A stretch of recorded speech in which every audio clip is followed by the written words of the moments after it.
Bonsoir, minuit et 1 minute et 40 secondes sur Radio Campus, la radio de la communauté de l'Université libre de Bruxelles. Benoît Muche au micro pour un nouvel épisode de Écho dans la nuit. Je vais continuer la lecture de la première partie des 1001 nuits, commencée la semaine dernière. Pour résumer, le roi et son frère ont vécu de fortes désillusions concernant leurs épouses respectives. Et je vais reprendre un paragraphe avant l'endroit où je l'avais laissé la semaine dernière.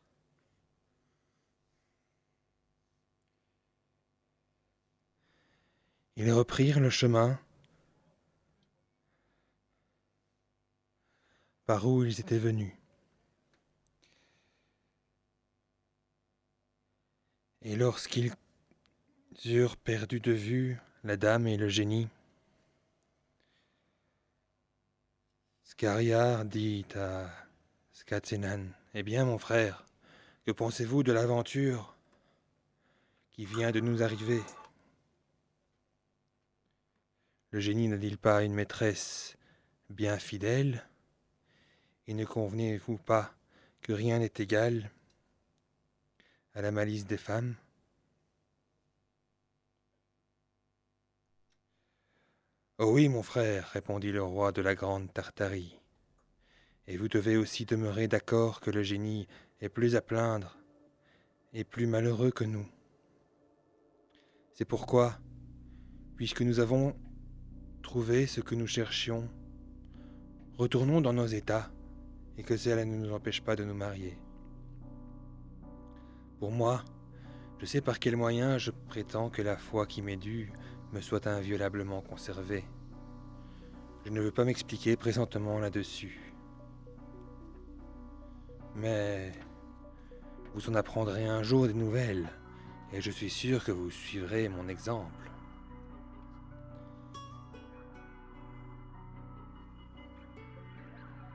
Le sultan fut de l'avis de son frère, et continuant tous deux de marcher, ils arrivèrent au camp sur la fin de la nuit du 3e jour qu'ils en étaient partis. La nouvelle du retour du sultan s'y étant répandue, les courtisans se rendirent de grand matin devant son pavillon. Il les fit entrer et les reçut d'un air plus riant qu'à l'ordinaire, et leur fit à tous des gratifications. Après quoi, leur ayant déclaré qu'il ne voulait pas aller plus loin, il leur commanda de monter à cheval et retourna bientôt à son palais. À peine fut-il arrivé qu'il courut à l'appartement de la sultane. Il la fit lier devant lui et la livra à son grand vizir, avec l'ordre de la faire étrangler. Ce que ce ministre exécuta, sans s'informer quel crime elle avait commis. Le prince irrité n'en demeura pas là. Il coupa la tête de sa propre main à toutes les femmes de la sultane. Après ce rigoureux châtiment, persuadé qu'il n'y avait pas une femme sage pour prévenir les infidélités de celles qu'il prendrait à l'avenir, il en résolut d'en épouser une chaque nuit et de la faire étrangler le lendemain. S'étant imposé cette loi cruelle, il jura qu'il l'observerait immédiatement après le départ du roi de Tartarie, qui prit bientôt congé de lui et se mit en chemin chargé de présents magnifiques. Scatsenan étant parti, Scariar ne manqua pas d'ordonner à son grand vizir de lui amener la fille d'un de ses généraux d'armée. Le vizir obéit. Le sultan coucha avec elle, et le lendemain, en la lui remettant entre les mains pour la faire mourir, il lui commanda de lui en chercher une autre pour la nuit suivante. Quelque répugnance qu'eut le vizir à exécuter de semblables ordres, comme il y devait au sultan son maître une obéissance aveugle, il était obligé de s'y soumettre. Il lui mena donc la fille d'un officier subalterne, qu'on fit aussi mourir le lendemain. Après celle-là, ce fut la fille d'un bourgeois de la capitale. Et enfin, chaque jour, c'était une fille mariée et une femme morte. Le bruit de cette inhumanité sans exemple causa une consternation générale dans la ville. On n'y entendait que des cris et des lamentations. Ici, c'était un père en pleurs qui se désespérait de la perte de sa fille, et là, c'étaient de tendres mères qui, craignant pour les leurs la même destinée, faisaient par avance retentir l'air de leurs gémissements. Ainsi, au lieu des louanges et des bénédictions que le sultan s'était attirées jusqu'alors, tous ses sujets ne faisaient plus que des imprécations contre lui. Le grand vizir, qui, comme on l'a déjà dit, était malgré lui le ministre d'une si horrible injustice, avait 2 filles, dont l'aînée s'appelait Scheherazade et la cadette Dinarzade. Cette dernière ne manquait pas de mérite, mais l'autre avait un courage au-dessus de son sexe, de l'esprit infiniment avec une pénétration admirable. Elle avait beaucoup de lecture et une mémoire si prodigieuse que rien ne lui était échappé de tout ce qu'elle avait lu. Elle s'était heureusement appliquée à la philosophie, à la médecine, à l'histoire et aux arts. Elle faisait de vers mieux que les poètes les plus célèbres de son temps. Outre cela, elle était pourvue d'une beauté extraordinaire et une vertu très solide couronnait toutes ces belles qualités. Le vizir aimait passionnément une fille si digne de sa tendresse. Un jour qu'ils s'entretenaient tous deux ensemble, elle lui dit « Mon père, j'ai une grâce à vous demander. Je vous supplie très humblement de me l'accorder. » « Je ne vous la refuserai pas, répondit-il, pourvu qu'elle soit juste et raisonnable. »« Pour juste, répliqua Scheherazade, elle ne peut l'être davantage, et vous en pouvez juger par le motif qui m'oblige à vous la demander. J'ai dessein d'arrêter le cours de cette barbarie que le sultan exerce sur les familles de cette ville. Je veux dissiper la juste crainte que tant de mères ont de perdre leurs filles d'une manière si funeste. Votre intention est fort louable, ma fille, dit le vizir. Mais le mal auquel vous voulez remédier me paraît sans remède. Comment prétendez-vous en venir à bout? Mon père, repartit Scheherazade, puisque par votre entremise, le sultan célèbre chaque jour un nouveau mariage, je vous conjure, par la tendre affection que vous avez pour moi, de me procurer l'honneur de sa couche. Le vizir ne put entendre ce discours sans horreur. « Ô Dieu !» interrompit-il avec transport. « Avez-vous perdu l'esprit, ma fille? Pouvez-vous me faire une prière si dangereuse? Vous savez que le sultan a fait serment sur son âme de ne coucher qu'une seule nuit avec la même femme et de lui faire ôter la vie le lendemain. Et vous voulez que je lui propose de vous épouser? Songez-vous bien à quoi vous expose votre zèle indiscret. » « Oui, mon père, répondit cette vertueuse fille, je connais tout le danger que je cours, et il ne saurait m'épouvanter. Si je péris, ma mort sera glorieuse, et si je réussis dans mon entreprise, je rendrai à ma patrie un service important. Non, non, dit le vizir. Quoi que vous puissiez me représenter pour m'intéresser à vous, permettre de vous jeter dans cet affreux péril, ne vous imaginez pas que j'y consente. Quand le sultan m'ordonnera de vous enfoncer le poignard dans le sein, hélas, il faudra bien que je lui obéisse. Quel triste emploi pour un père. Ah, si vous ne craignez point la mort, craignez du moins de me causer la douleur mortelle de me voir ma main teinte de votre sang. Encore une fois, mon père, dit Scheherazade, accordez-moi la grâce que je vous demande. Votre opiniâtreté, repartit le vizir, excite ma colère. Pourquoi vouloir vous-même courir à votre perte? Qui ne prévoit pas la fin d'une entreprise dangereuse n'en saurait sortir heureusement. Je crains qu'il ne vous arrive ce qui arriva à Alan, qui était bien et qui ne put s'y tenir.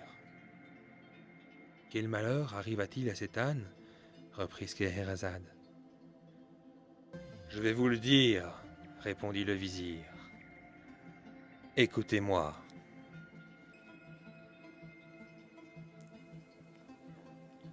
L'âne, le bœuf et le laboureur.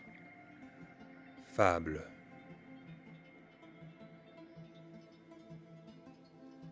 Un marchand très riche avait plusieurs maisons à la campagne, où il faisait nourrir une grande quantité de toutes sortes de bétail. Il se retira avec sa femme et ses enfants à l'une de ces terres pour la faire valoir par lui-même. Il avait le don d'entendre le langage des bêtes, mais avec cette condition qu'il ne pouvait l'interpréter à personne sans s'exposer à perdre la vie, ce qui l'empêchait de communiquer les choses qu'il avait apprises par le moyen de ce don.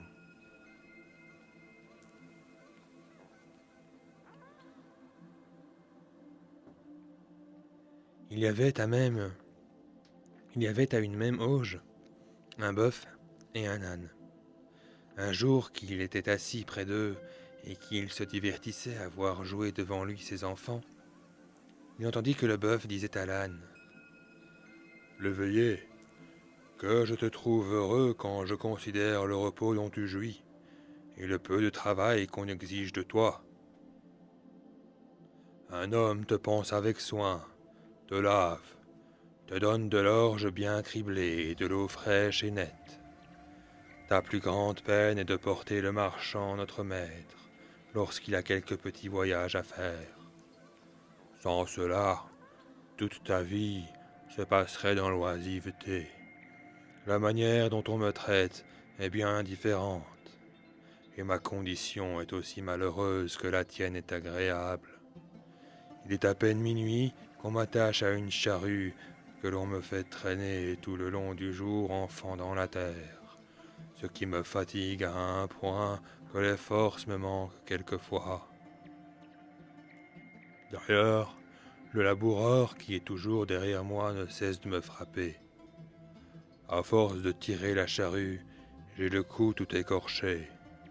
Enfin, après avoir travaillé depuis le matin jusqu'au soir, quand je suis de retour, on me donne à manger de méchantes fèves sèches dont on ne s'est même pas mis en peine d'ôter la terre, ou d'autres choses qui ne valent pas mieux. Pour comble de misère, lorsque je me suis repu d'un mets si peu appétissant, je suis obligé de passer la nuit couché dans mon ordure. Tu vois donc que j'ai raison d'envier ton sort. L'âne n'interrompit pas le bœuf. Il lui laissa dire tout ce qu'il voulut. Mais quand il eut achevé de parler, « Vous ne démentez pas, lui dit-il, le nom d'idiot qu'on vous a donné.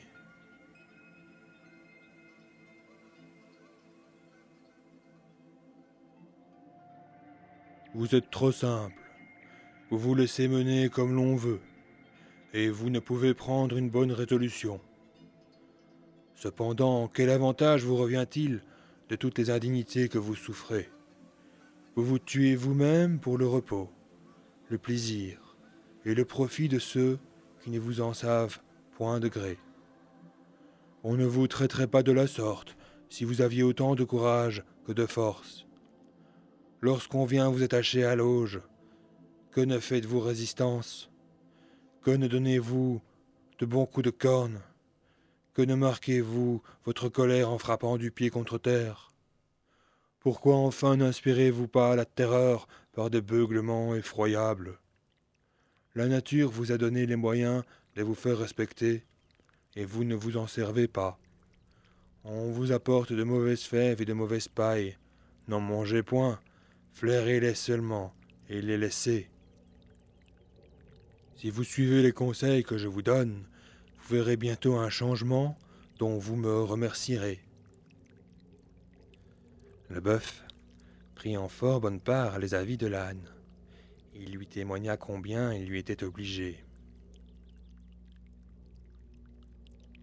« Cher l'éveillé, ajouta-t-il, je ne manquerai pas de faire tout ce que tu m'as dit, et tu verras de quelle manière je m'en acquitterai. » Ils se turent après cet entretien, dont le marchand ne perdit pas une parole. Le lendemain de bon matin, le laboureur vint prendre le bœuf. Il l'attacha à la charrue et le mena au travail ordinaire. Le bœuf, qui n'avait pas oublié le conseil de l'âne, fit fort le méchant ce jour-là, et le soir, lorsque le laboureur, l'ayant ramené à l'auge, voulut l'attacher comme de coutume, le malicieux animal, au lieu de présenter ses cornes de lui-même, se mit à faire le rétif et à reculer en beuglant, baissa même ses cornes, comme pour en frapper le laboureur. Il fit enfin tout le manège que l'âne lui avait enseigné. Le jour suivant, le laboureur vint le reprendre pour le ramener au labourage. Mais trouvant l'auge encore remplie des fèves et de la paille qu'il y avait mise le soir, le bœuf couchait par terre, les pieds étendus, et haletant d'une étrange façon, il le crut malade. Il en eut pitié, et jugeant qu'il serait inutile de le mener au travail, il alla aussitôt en avertir le marchand. Le marchand vit bien que les mauvais conseils de l'éveillé avaient été suivis, et pour le punir comme il le méritait, « Va, dit-il au laboureur, prends l'âne à la place du bœuf, et ne manque pas de lui donner bien de l'exercice. » Le laboureur obéit.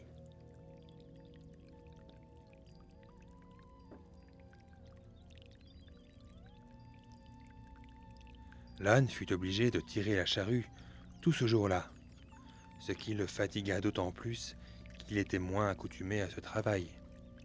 Outre cela, il reçut tant de coups de bâton qu'il ne pouvait se soutenir quand il fut de retour. Cependant, le bœuf était très content. Il avait mangé tout ce qu'il y avait dans son auge et s'était reposé toute la journée. Il se réjouissait en lui-même d'avoir suivi les conseils de l'éveillé. Il lui donnait 1000 bénédictions pour le bien qu'il lui avait procuré, et il ne manqua pas de lui en faire un nouveau compliment lorsqu'il le vit arriver. L'âne ne répondit rien au bœuf, tant il avait de dépit d'avoir été si maltraité.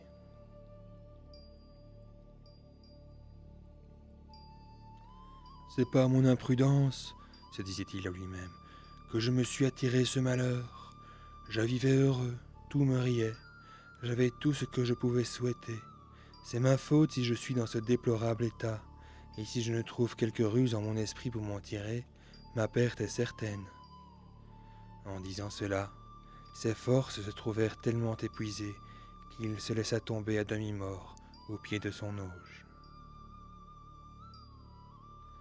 En cet endroit, le grand vizir, s'adressant à Scheherazade, lui dit : « Ma fille, vous faites comme cet âne, vous vous exposez à vous perdre par votre fausse prudence. Croyez-moi, demeurez en repos et ne cherchez point à prévenir votre mort. » « Mon père, répondit Scheherazade, l'exemple que vous venez de rapporter n'est pas capable de me faire changer de résolution, et je ne cesserai point de vous importuner que je n'ai obtenu de vous que vous me présenterez au sultan pour être son épouse. » Le vizir, voyant qu'elle persistait toujours dans sa demande, lui répliqua : « Eh bien, puisque vous ne voulez pas quitter votre obstination, je serai obligé de vous traiter de la même manière que le marchand dont je viens de parler traita sa femme peu de temps après, et voici comment. » Ce marchand, ayant appris que l'âne était dans un état pitoyable, fut curieux de savoir ce qui se passerait entre lui et le bœuf. C'est pourquoi, après le souper, il sortit au clair de lune et alla s'asseoir auprès d'eux, accompagné de sa femme.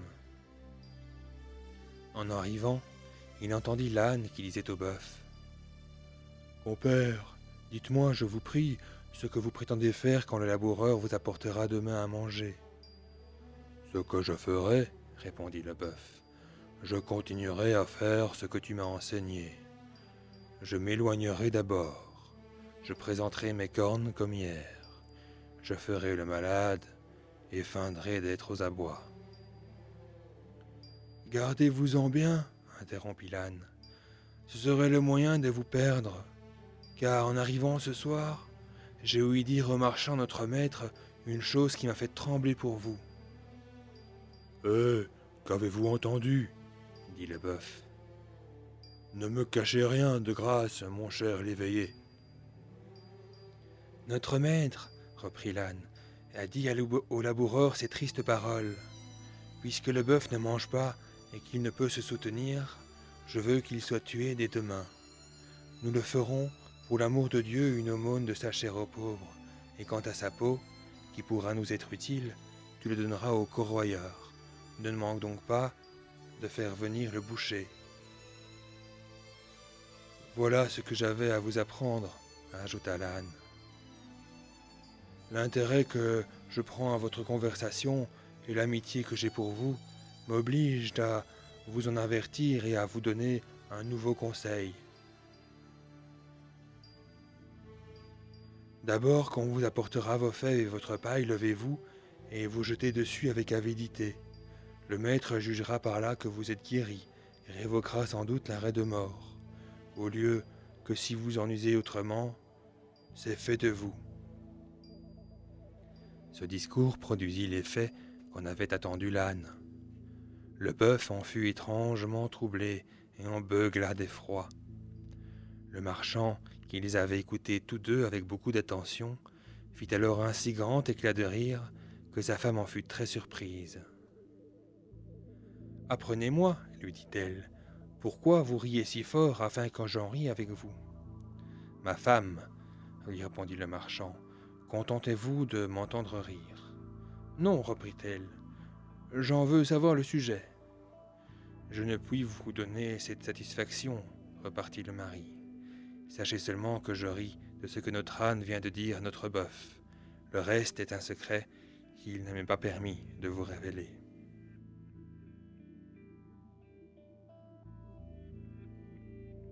Et qui vous empêche de me découvrir ce secret ? Répliqua-t-elle. Si je vous le disais, répondit-il, apprenez qu'il m'en coûterait la vie. Vous moquez de moi, s'écria la femme. Ce que vous me dites ne peut pas être vrai. Si vous ne m'avouez tout à l'heure pourquoi vous avez ri, si vous refusez de m'instruire de ce que l'âne et le bœuf ont dit, je jure, par le grand Dieu qui est au ciel, que nous ne vivrons pas davantage ensemble. En achevant ces mots, elle rentra dans la maison et se mit dans un coin où elle passait la nuit à pleurer de toute sa force.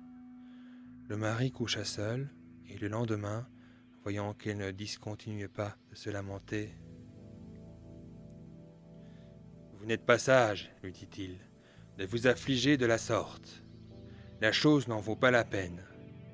Il vous est aussi peu important de la savoir qu'il m'importe beaucoup à moi de la tenir secrète. N'y pensez donc plus, je vous en conjure. »« J'y pense si bien encore, répondit la femme, que je ne cesserai pas de pleurer, que vous n'ayez satisfait ma curiosité. »« Mais je vous dis fort sérieusement, répliqua-t-il, qu'il m'en coûtera la vie si je cède à vos indiscrètes instances. »« Qu'il en arrive tout ce qu'il plaira à Dieu, repartit-elle. Je n'en démordrai pas. »« Je vois bien, reprit le marchand, qu'il n'y a pas moyen de vous faire entendre raison. Et comme je prévois que vous vous ferez mourir vous-même par votre opiniâtreté, je vais appeler vos enfants, afin qu'ils aient la consolation de vous voir avant que vous mouriez. » Il fit venir ses enfants et envoya chercher aussi le père, la mère et les parents de la femme. Lorsqu'ils furent assemblés, et qu'il leur eut expliqué de quoi il était question, ils employèrent leur éloquence à faire comprendre à la femme qu'elle avait tort de ne pas vouloir revenir sur son entêtement. Mais elle rebuta tous et dit qu'elle mourrait plutôt que de céder en cela à son mari. Le père et la mère eurent beau lui parler en particulier et lui représenter que la chose qu'elle souhaitait d'apprendre lui était d'une aucune importance. Ils ne gagnèrent rien sur son esprit, ni par leur autorité, ni par leur discours. Quand ses enfants virent qu'elle s'obstinait à rejeter toujours les bonnes raisons dont on combattait son opiniâtreté, ils se mirent à pleurer amèrement.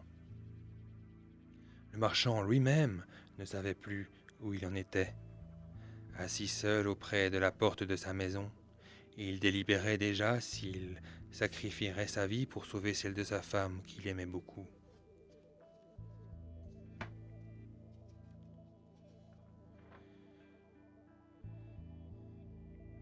Or, ma fille, continua le vizir en parlant toujours à Scheherazade, ce marchand avait 50 poules et un coq avec un chien qui faisait bonne garde. Pendant qu'il était assis, comme je l'ai dit, et qu'il rêvait profondément au parti qu'il devait prendre, il vit le chien courir vers le coq qui s'était jeté sur une poule, et il entendit qu'il lui parla dans ces termes. « Oh, coq, Dieu ne permettra pas que tu vives encore longtemps. J'ai pas honte de faire aujourd'hui ce que tu fais. » Le coq monta sur ses ergots, et se tournant du côté du chien, « Pourquoi ?» répondit-il fièrement, « Cela me serait-il défendu aujourd'hui plutôt que les autres jours ?» « Oui, que je l'ignore, » répliqua le chien. « Apprends qu'un autre maître est aujourd'hui dans un grand deuil. Oh, sa femme veut qu'il lui révèle un secret qui est de telle nature qu'il perdra la vie s'il le découvre. Les choses sont dans cet état, et il est à craindre qu'il n'ait pas assez de fermeté pour résister à l'obstination de sa femme. Car il aime, et il est touché des larmes qu'elle répand sans cesse. Il va peut-être périr. Nous en sommes tous alarmés dans ce logis. Toi seul, insultant notre tristesse, tu as l'impudence de te divertir avec tes poules. » Le coq repartit de cette sorte à la réprimande du chien. « Que notre maître est insensé. Il n'a qu'une femme, et il en veut venir à bout, pendant que j'en ai 50 qui ne font que ce que je veux. Qu'il rappelle sa raison. Il trouvera bientôt moyen de sortir de l'embarras où il est. Et que veux-tu qu'il fasse ?» dit le chien. « Qu'il entre dans la chambre où sa femme, répondit le coq, et qu'après être enfermé avec elle, il prenne un bon bâton et lui en donne 1000 coups. Je m'en qu'elle sera encore après cela, et qu'elle ne l'emprisera plus de lui dire ce qu'il ne doit pas lui révéler. » Le marchand n'eut pas aussitôt entendu ce que le coq venait de dire, qu'il se leva de sa place, prit un gros bâton, alla trouver sa femme qui pleurait encore, s'enferma avec elle et la battit si bien qu'elle ne put s'empêcher de crier. « C'est assez, mon mari, c'est assez, laissez-moi, je ne vous donnerai plus rien. » À ces paroles, et voyant qu'elle se repentait d'avoir été curieuse, si mal à propos, il cessa de la maltraiter. Il ouvrit la porte. Toute la parenté entra, se réjouit de trouver la femme revenue de son entêtement, et fit compliment au mari sur l'heureux expédient dont il s'était servi pour la mettre à la raison. « Ma fille, ajouta le grand vizir, vous mériteriez d'être traitée de la même manière que la femme de ce marchand. » « Mon père, dit alors Scheherazade, de grâce, ne trouvez point mauvais que je persiste dans mes sentiments. L'histoire de cette femme ne saurait m'ébranler. Je pourrais vous en raconter beaucoup d'autres qui vous persuaderaient que vous ne devez pas vous opposer à mon dessein. D'ailleurs, pardonnez-moi, si j'ose vous le déclarer, vous vous y opposeriez vainement. Quand la tendresse paternelle refuserait de souscrire à la prière que je vous fais, j'irai me présenter moi-même au sultan. Enfin le père, poussé à bout par la fermeté de sa fille, se rendit à ses importunités. Et quoique fort affligé de n'avoir pu la détourner d'une si funeste résolution, il alla dès ce moment trouver Scariar pour lui annoncer que la nuit prochaine, il lui mènerait Scheherazade. Le sultan fut fort étonné du sacrifice que son grand vizir lui faisait. « Comment avez-vous pu, lui dit-il, vous résoudre à me livrer votre propre fille ?»« Sire, lui répondit le vizir, elle s'est offerte d'elle-même. La triste destinée qui l'attend n'a pu l'épouvanter, et elle préfère à sa vie l'honneur d'être une seule nuit l'épouse de votre majesté. » « Mais ne vous trompez pas, vizir, reprit le sultan. Demain, en remettant Scheherazade entre vos mains, je prétends que vous lui ôtiez la vie.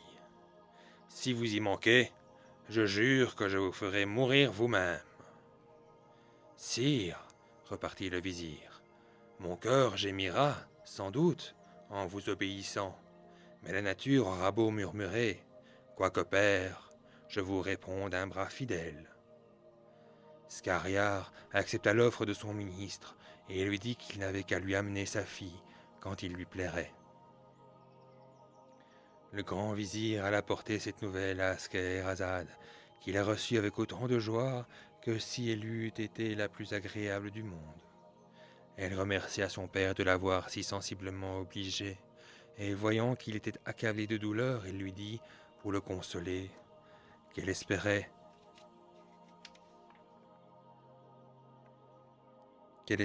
ne se repentirait pas de l'avoir marié avec le sultan, et qu'au contraire, il aurait sujet de s'en réjouir tout le reste de sa vie.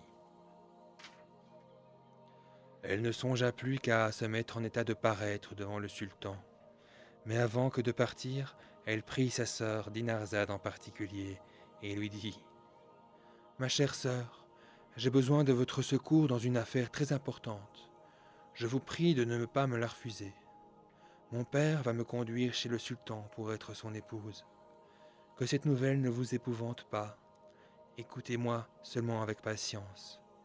Dès que je serai devant le sultan, je le supplierai de me permettre que vous couchiez dans la chambre nuptiale, afin que je jouisse cette nuit encore de votre compagnie.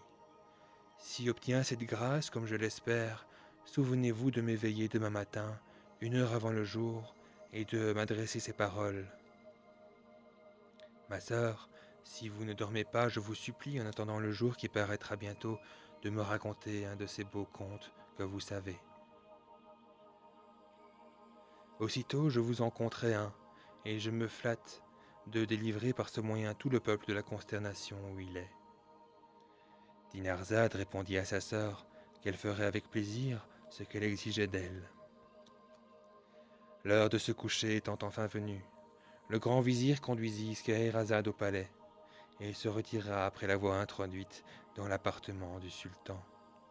Ce prince ne se vit pas plutôt avec elle, qui lui ordonna de se découvrir le visage. Il la trouva si belle qu'il en fut charmé, mais s'apercevant qu'elle était en pleurs, il lui demanda le sujet. « Sire, répondit Scheherazade, j'ai une sœur que j'aime aussi tendrement que j'en suis aimé. Je souhaiterais qu'elle passât la nuit dans cette chambre pour la voir et lui dire adieu encore une fois. Voulez-vous bien que j'aie la consolation de lui donner ce dernier témoignage de mon amitié ?» Scariar y ayant consenti, on alla chercher Dinarzade qui vint en diligence. Le sultan se coucha avec Scheherazade sur une estrade fort élevée, à la manière des monarques de l'Orient, et Dinarzade dans un lit qu'on lui avait préparé au bas de l'estrade. 1 heure avant le jour, Dinarzade s'étant réveillée, ne manqua pas de faire ce que sa sœur lui avait recommandé. « Ma chère sœur, s'écria-t-elle, si vous ne dormez pas, je vous supplie, en attendant le jour qui paraîtra bientôt, de me raconter un de ces contes agréables que vous savez. Hélas, ce sera peut-être la dernière fois que j'aurai ce plaisir. » Scheherazade, au lieu de répondre à sa sœur, s'adressa au sultan.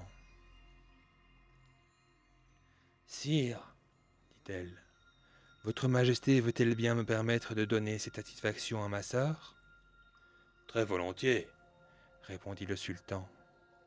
Alors, Scheherazade dit à sa sœur d'écouter, et puis, adressant la parole à Schahriar, elle commença de la sorte.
Minuit 41 sur Radio Campus, vous écoutez Écho dans la nuit en direct des studios de l'ULB. Vous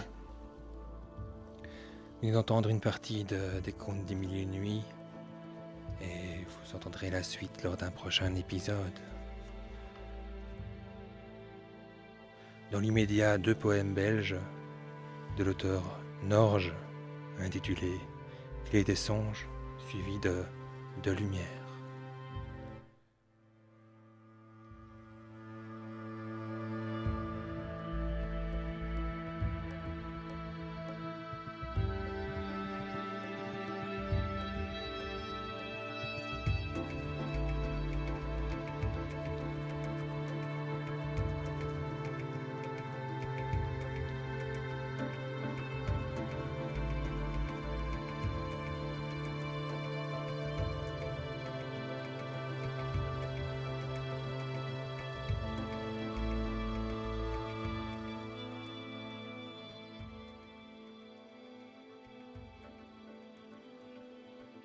Clé de la cave, clé du grenier, clé des songes. Voleur de grains, voleur de vin, voleur d'ombre. Boire et manger, dormir, dormir. Clé des cœurs, dehors ou dedans. Clé d'or, clé d'argent. Les morts, les vivants. Clé du trésor, clé des champs. Le premier qui montre les dents sera pincé jusqu'au sang.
Dans l'étrange lumière solaire, un étrange olivier sommeillait.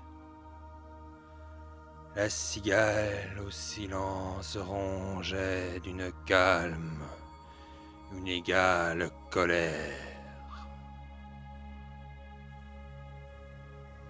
Et le temps pour toujours sembler faire de cette heure un cristal solitaire. Sur une autre planète, est-ce vrai qu'il existe des cœurs et des guerres, des travaux, des saisons, des palais, quand ici le néant est parfait, dans l'étrange lumière ordinaire.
1h du matin sur Radio Campus. Cet épisode d'Écho dans la nuit touche à sa fin. J'ai terminé l'émission avec 2 textes de l'auteur belge Norge dans sa série des oignons pour le premier et dans une autre série pour le second qui s'intitulait De lumière.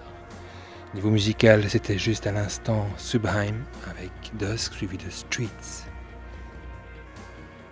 Je vous souhaite une excellente nuit, de faire plein de beaux rêves et de vous réveiller en pleine forme ce lundi. Une excellente semaine, très productive, très fructueuse, et je vous donne rendez-vous dimanche à minuit comme d'habitude. Bonsoir.